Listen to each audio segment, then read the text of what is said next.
The Dying Light DR.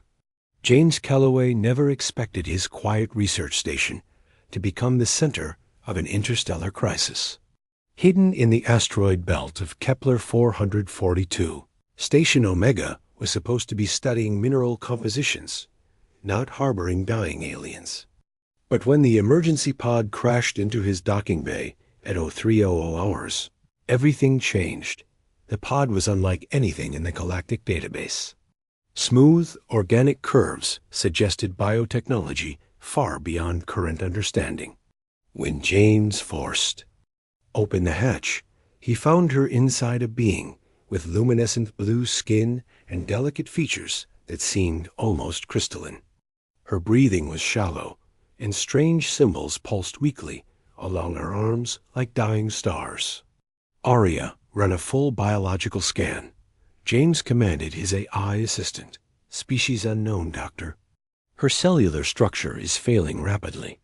I'm detecting massive organ shutdown across multiple systems. Estimated time until complete biological collapse, 4 hours.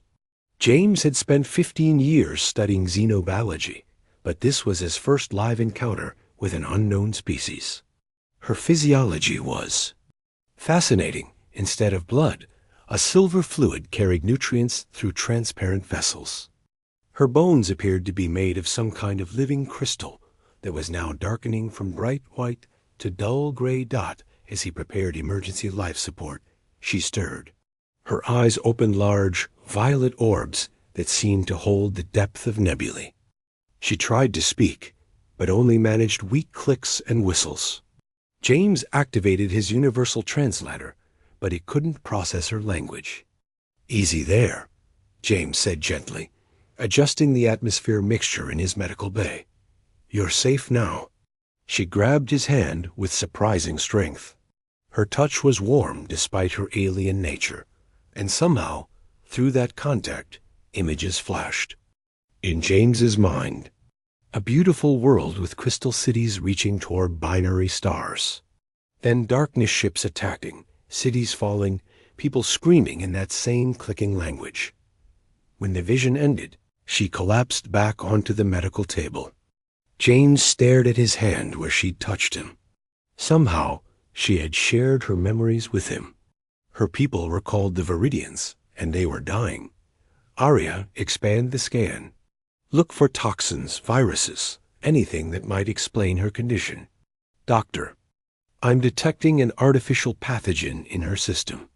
It appears to be designed specifically for her species' biology. This isn't natural, it's a weapon. James felt anger rise in his chest. Someone had poisoned her, likely her entire people. As he began preparing treatments, he noticed something else. The symbols on her skin weren't random. They were a form of writing, and they were telling a story. A story of genocide, of a species being systematically eliminated by an enemy that remained hidden. Looking at her fragile form, James made a decision that would change the course of galactic history. He wasn't just going to save her life. He was going to help her save her people. The human touch James worked through the night, his hands steady despite the magnitude of what he was attempting.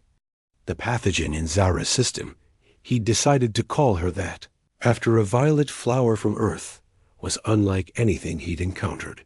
It was adaptive, changing its approach every time his treatments began to work.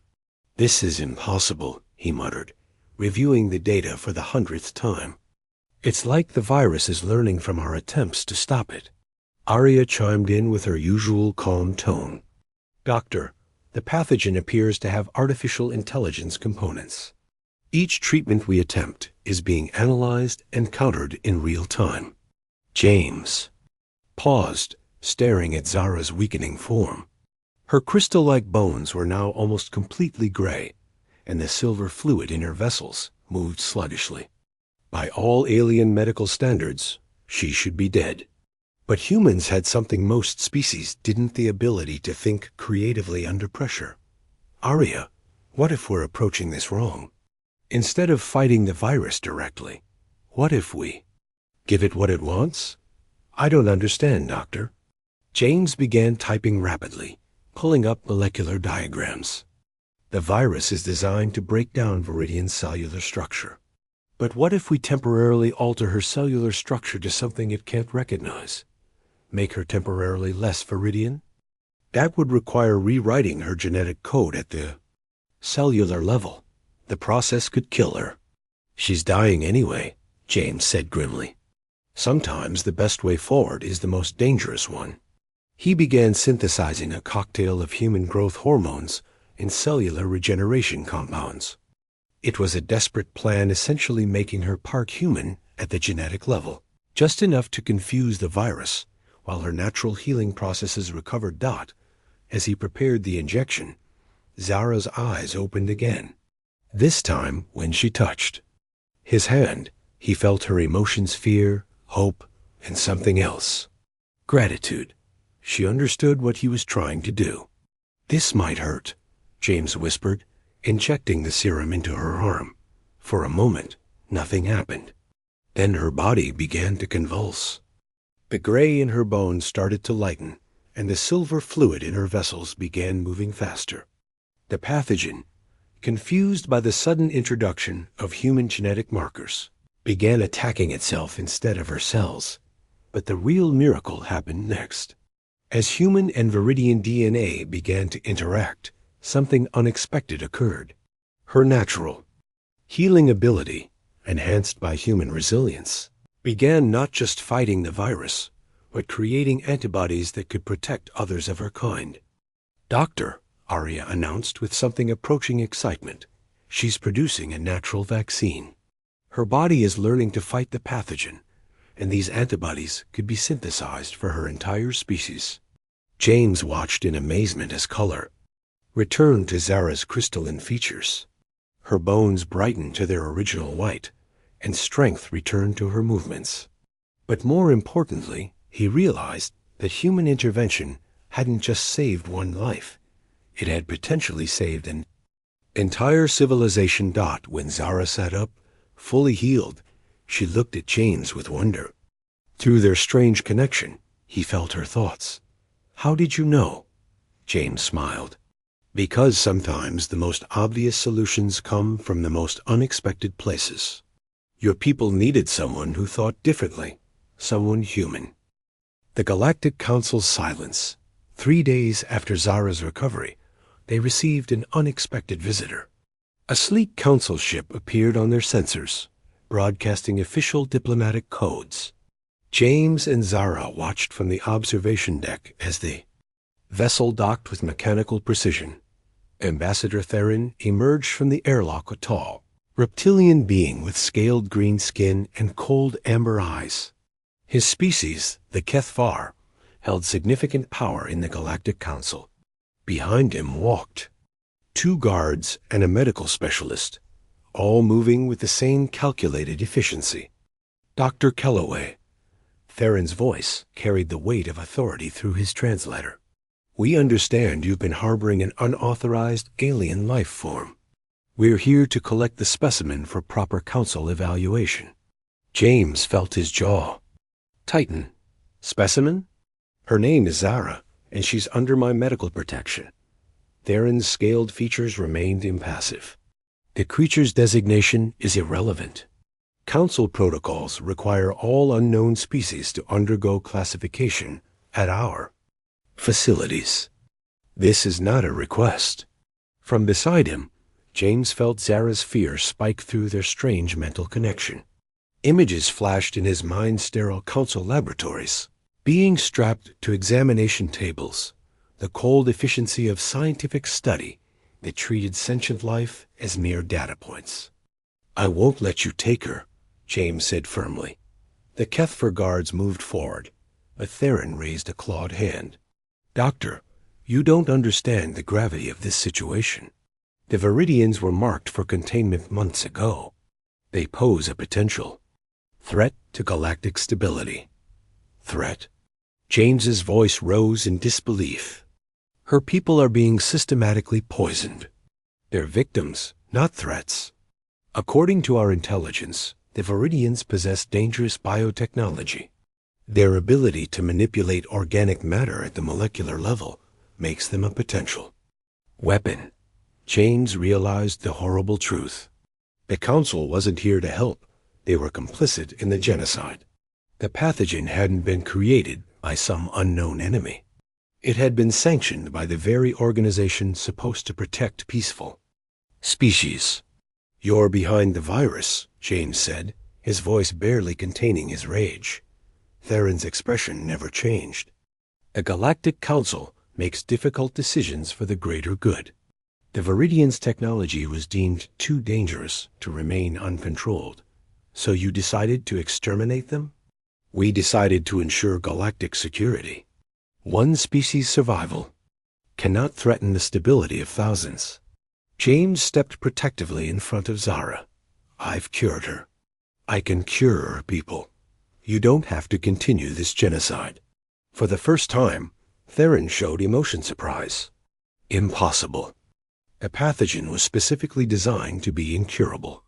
"You didn't account for human innovation," James said with grim satisfaction. "We don't think like other species. We don't accept that problems can't be solved." The Council medical specialist stepped forward, scanner in hand. "Ambassador, the human is correct. The female shows no signs of the pathogen, and her immune system displays antibodies that shouldn't exist." Theron's amber eyes narrowed dangerously. "Then both the human and the Viridian represent a threat to Council security. They must both be contained." As the guards raised their weapons, James realized that saving Zara had been just the beginning. Now he faced a choice that would define not just his future, but the future of two entire species. The Council's betrayal meant that humans and Viridians would have to stand together against the galaxy's most powerful authority. "Arya," James said quietly, "prepare for emergency departure. And send a message to Earth Command. Tell them we've just made some very powerful enemies." The alliance of the desperate, the chase began immediately. Council ships pursued them through 3 star systems, forcing James to push Zara's recovered pod to its limits.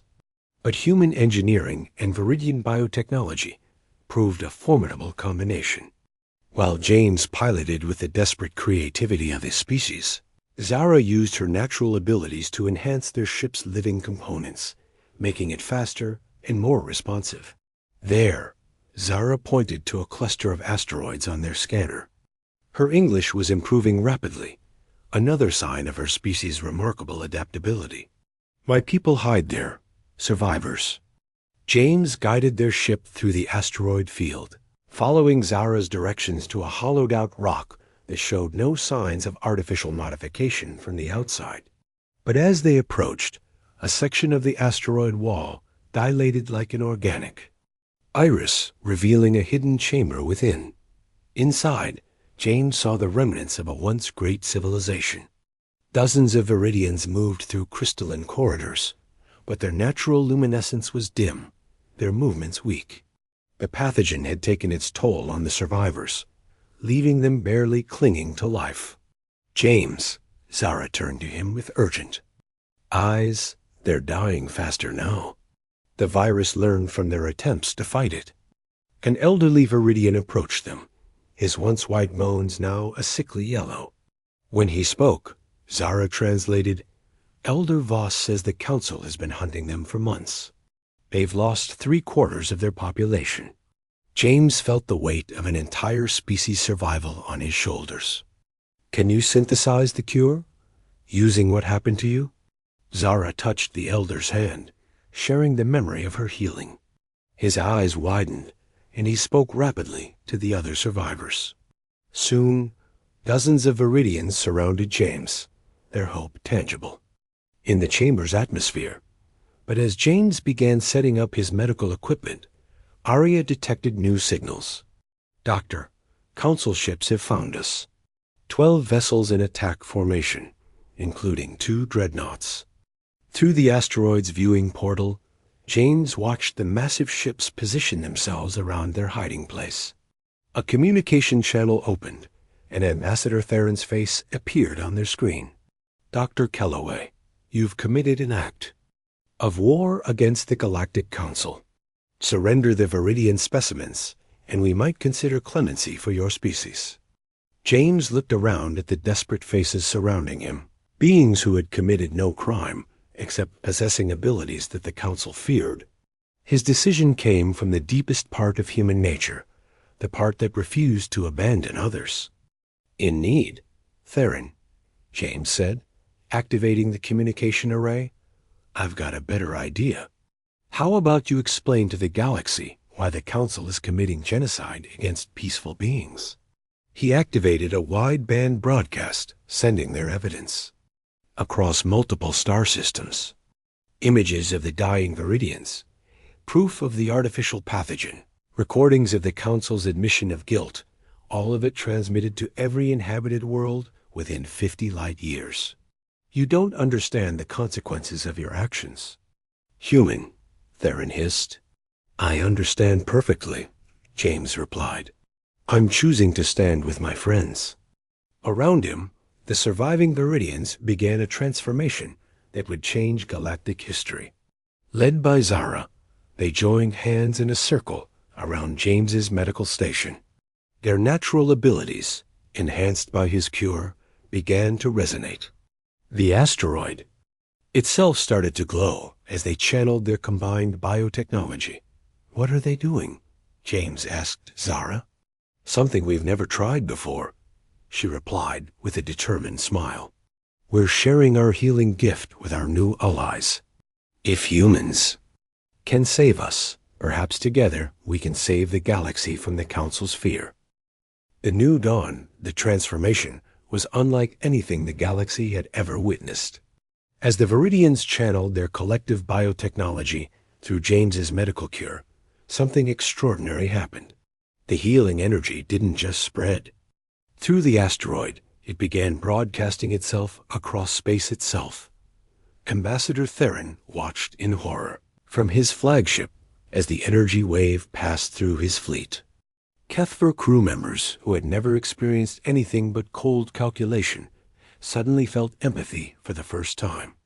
Council soldiers found themselves questioning orders they had never thought to doubt. "All ships, fire on the asteroid immediately," Theron commanded, but his weapons officers hesitated. Through the Viridian influence, they could feel the lives within the asteroid innocent beings, fighting for survival. James worked frantically as the energy swirled around him.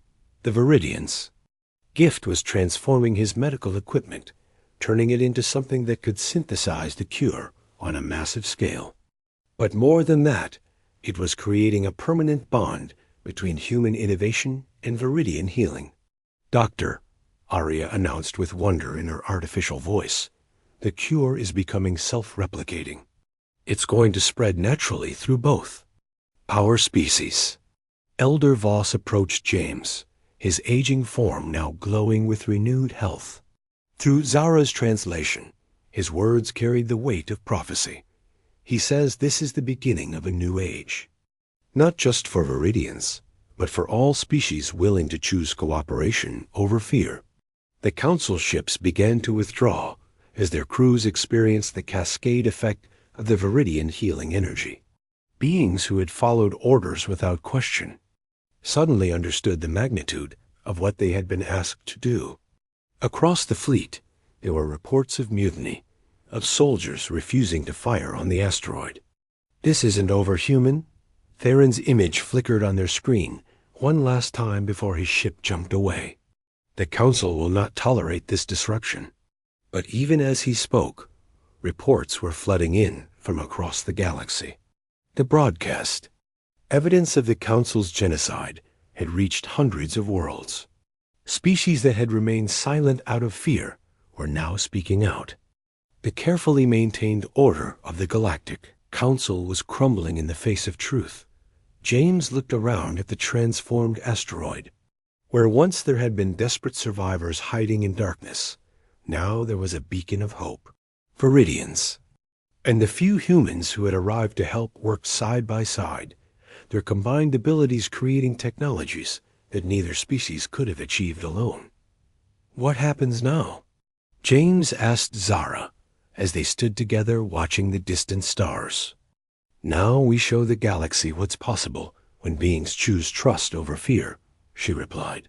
"Your people and mine were proof that differences make us stronger, not weaker." Arya's voice carried a note of excitement that seemed almost human. "Doctor, I'm receiving communications from 17 different species. They're all asking the same question. How can they join this alliance?" James smiled, thinking about how a simple act of compassion had grown into a galactic revolution. The Council had tried to eliminate the Viridians because they feared what? They didn't understand? But humans had proven that understanding didn't require similarity. It required empathy. As ships from across the galaxy began arriving at their asteroid sanctuary, James realized that saving Zara had been more than a medical emergency. It had been the first step toward a new kind of galactic civilization, one built on cooperation rather than control. The human touch hadn't just saved one alien life. It had touched the soul of an entire galaxy, proving that sometimes the most powerful force in the universe was simply refusing to give up on someone who needed help. In the end, no alien could save her, but when a human reached out, he saved everyone.